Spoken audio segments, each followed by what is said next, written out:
Assalamualaikum warahmatullahi wabarakatuh. Kami dari kelompok 1 Fisika. Sebelumnya perkenalkan, nama saya Nishita Lipatrani. Nama saya Dinu Nurtila. Nama saya Muhammad Aryadi Putra. Nama saya Muhammad Ega Rensha. Selamat menyaksikan praktikum elektromagnetik. Tujuan dari praktikum ini diantaranya mengetahui pengaruh bahan inti terhadap kemampuan menarik benda, mengetahui pengaruh jumlah lilitan tembaga terhadap kemampuan menarik benda, dan mengetahui pengaruh variabel terhadap gaya pada elektromagnetik.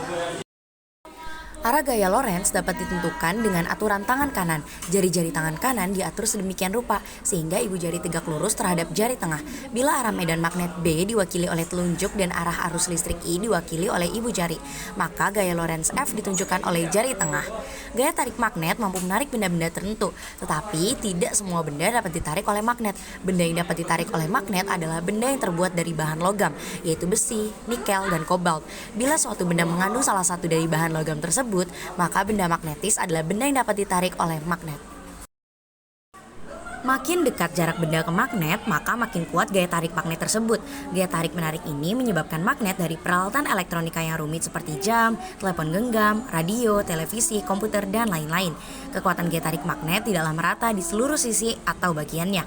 Gaya magnet terkuat berada di kedua kutubnya. Pada magnet batang, gaya magnet terkuat berada di kedua titik tersempit, yaitu kutub-kutubnya.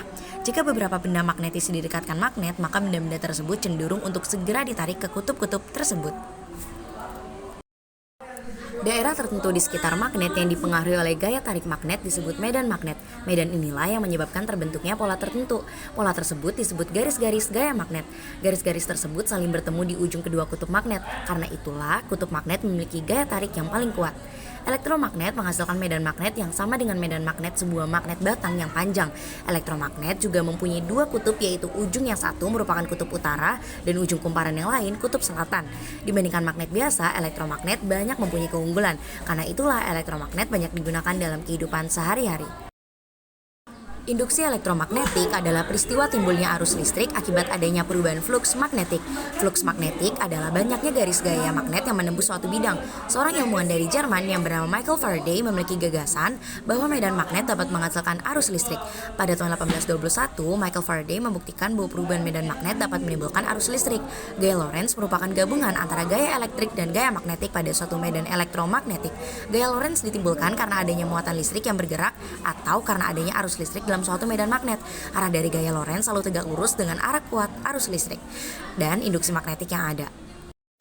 Jika kawat yang dialiri arus listrik dibentuk menjadi serangkaian loop, maka medan magnet dapat terkonsentrasi di dalam loop tersebut. Medan magnet dapat diperkuat lagi dengan melilitkan kawat ke sekeliling inti. Atom-atom dari bahan tertentu seperti nikel, besi, dan kobalt dapat berperilaku seperti sebuah magnet kecil. Umumnya, atom-atom yang berada dalam gumpalan titik besi akan memilih arah acak, dan medan magnet itu sendiri cenderung akan saling batalkan atau menolak satu sama lain.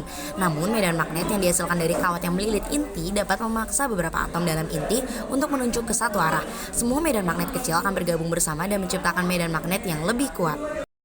Saat arus yang mengalir di sekitar inti meningkat, maka jumlah atom yang selaras akan meningkat dan semakin memperkuat medan magnetnya sampai ke titik tertentu.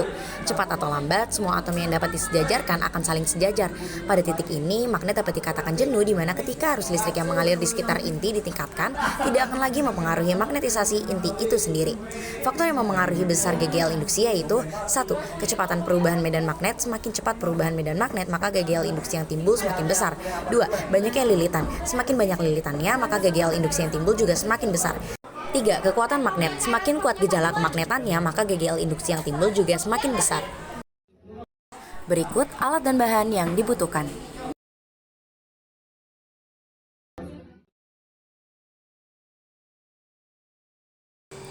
Pada percobaan kali ini, magnet mampu menarik benda-benda tertentu, antara lain bahan yang terbuat dari logam yaitu besi, nikel, dan kobalt.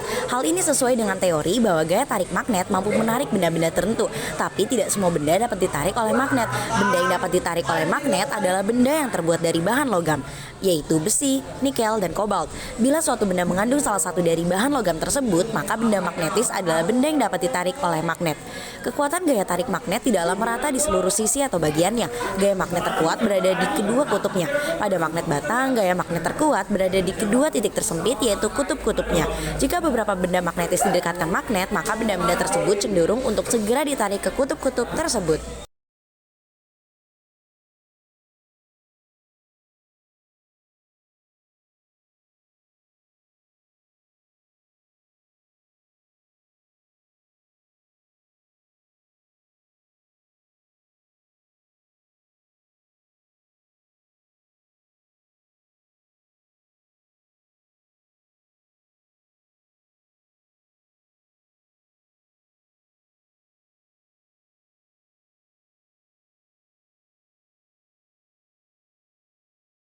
Kesimpulannya, semakin banyak jumlah lilitan, maka kuat medan magnet akan semakin besar, sehingga dapat mengangkat jarum pentul lebih banyak.